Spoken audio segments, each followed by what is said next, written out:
this out even. Do you want me to get you a rake too, Reed? Do you want me to get you a rake too?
The more I think about and examine and try to understand what it is that we're doing here at Red Poppy Ranch, the more I have to recognize that it feels right.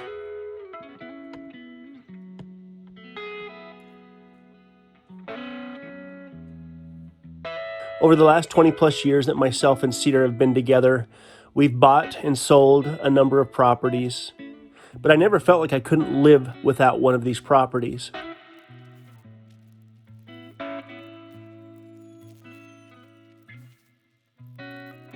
Now, this has changed.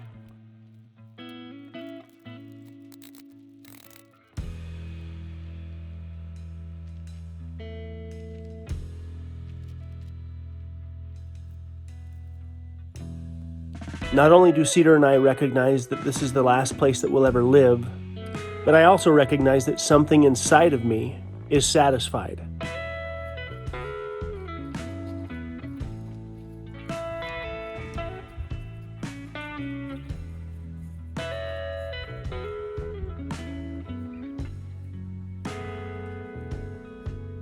Now, this doesn't mean I'm going to stop all the projects and find a rocking chair and sit on my front porch until I die.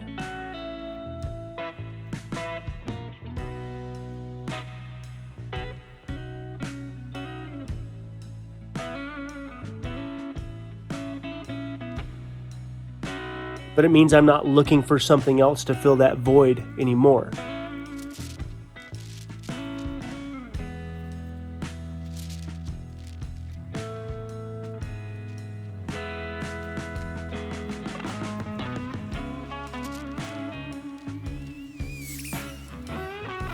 Now, like I said, there's still many projects that I look forward to doing, and more than likely I'll spend the rest of my life doing this.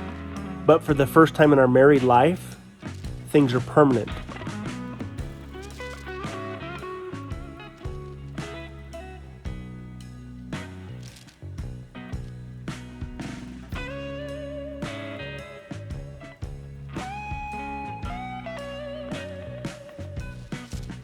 Cedar has said to me a half dozen times, this is the last time we'll have to do this.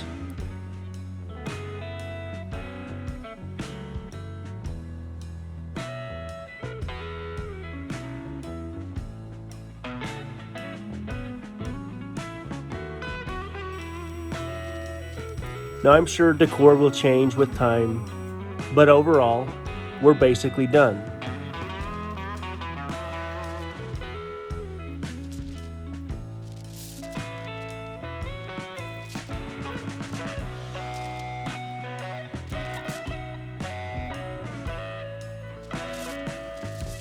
Now, getting the shop finished is most definitely the next priority on my list, but things like a root cellar and building a cabin are among the many other things that I will do in the near future.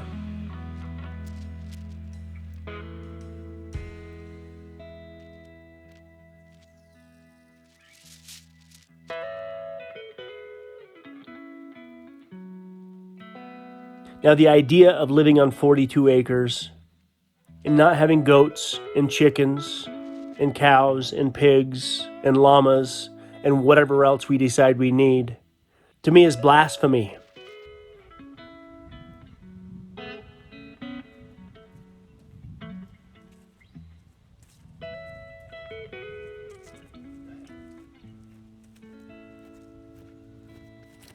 That's the idea behind the homestead.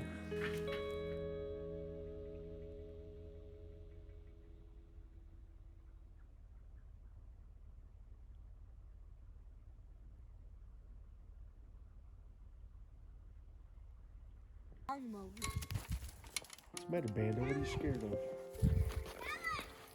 On just about every other property we've owned, we've always had chickens. We've even had goats, we've had horses, we've had cows. But this feels different. What do you think, Bandit? How about I take her on walks every day? That sounds like a great idea.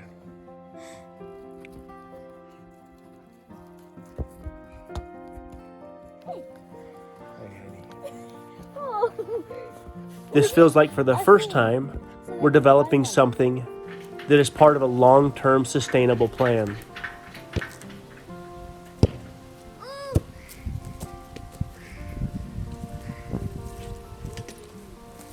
Callie, can you drop kick it and then it goes straight, then it goes to your foot and then you kick it again?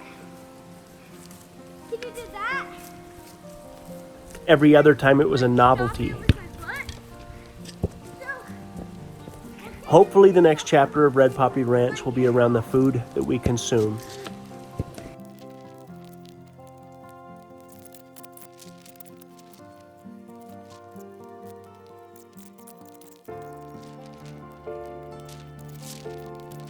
So far we've been able to disconnect from the power grid, but we still need propane.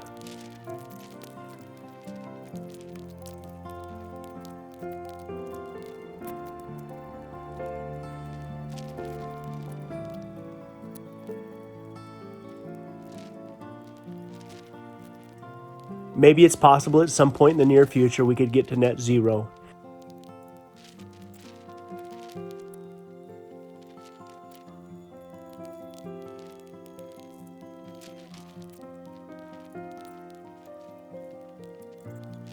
We could incorporate solar water heaters and other things that don't require propane. But in the meantime, we're taking baby steps.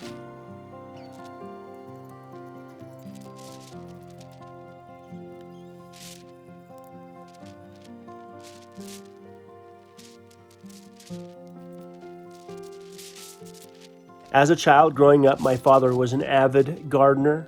He was also a beekeeper.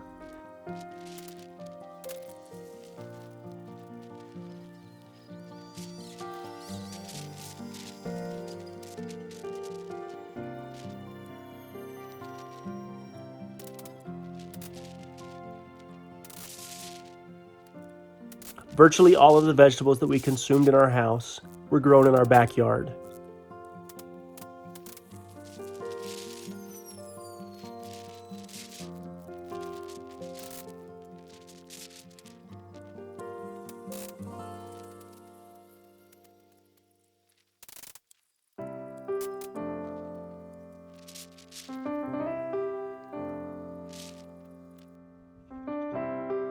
I have vivid memories of climbing up into the giant pink grapefruit tree that we had in our backyard and finding an overripe grapefruit and eating it like an orange because it's so fresh and sweet.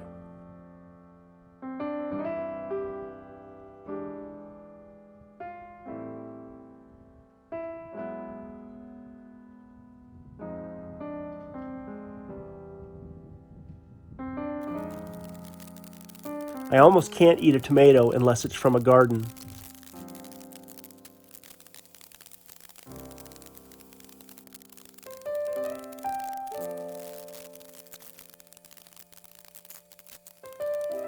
Now, gardening at 5,400 feet in elevation might be a challenge, but we'll figure it out.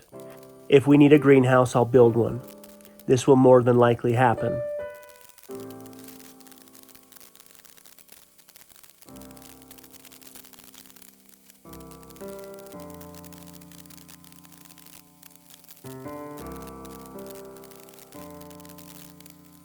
But having my brother here working on the drywall is definitely eliminating one of the major challenges that I was going to do over winter.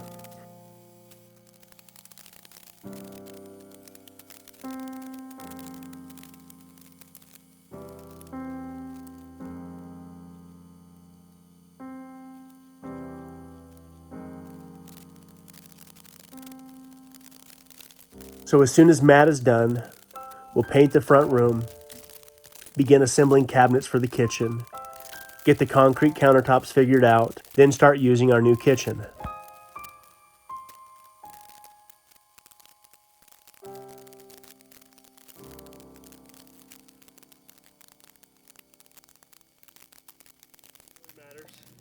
Okay, a few things.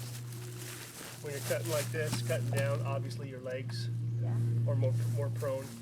So spread your legs apart, keep your legs out of the way. And then don't put the tip in the dirt. Keep the chain out of the dirt. Hold on tight. You want the tip in it, or you want it like out a little Mom, bit? are you doing it? I'm gonna try. Okay, you need to get back, Cal. I didn't Um, Ow, you pulled my hair. Sorry. Okay, get back, Cal. Start there. I'll move it. Okay. So So you want me to start it too? yeah, or do it that way though. But I never do anything right way.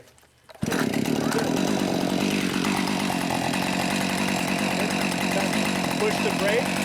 Hold it back towards you. This piece here. Hold it back towards you. You'll feel it click. Okay. Okay, go. Right hand. And this hand, left hand, right there on the back. Right on the crack.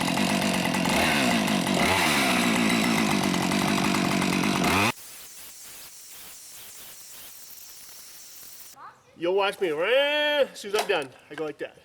And that instantly stops the chain. Okay. And if I'm, flopping the chainsaw around like I do, if the brake's on, it's fine.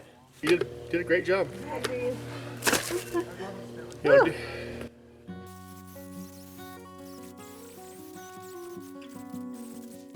Now, heating our home with a wood stove from wood we've sourced locally is another one of these things that just feels right.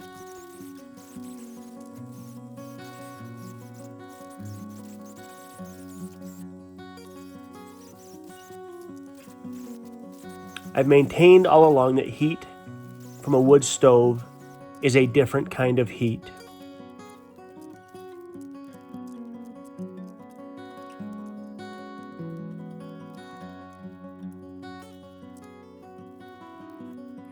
It's not fake, it's not superficial, but it's very thorough.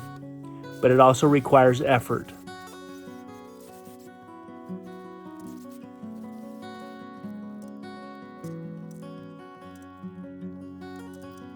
Watching my kids take turns starting fires and being comfortable doing this is another one of these things that'll help them develop confidence whether they know it or not.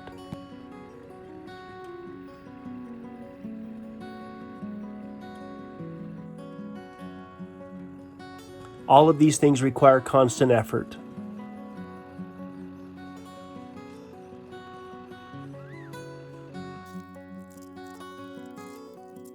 But the idea that it's slowly working out is, again, another one of these things that just feels right.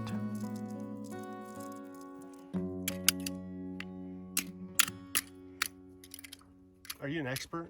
Who taught you how to use that thing? We were able to pick up a couple of goats this week. At least one of them is pregnant. Yes, you take turns. You can show. It's possible they both are.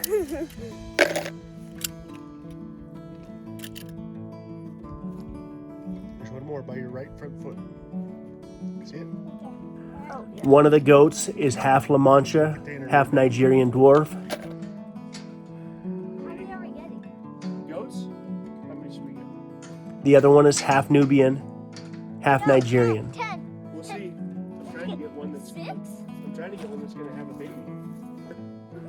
We need horses and cows. Horses. I need and cows. Really? Well, They both came from great dairy producers. What else we need? Bando, come here. What else we need? We don't need no horses. We have Bandit.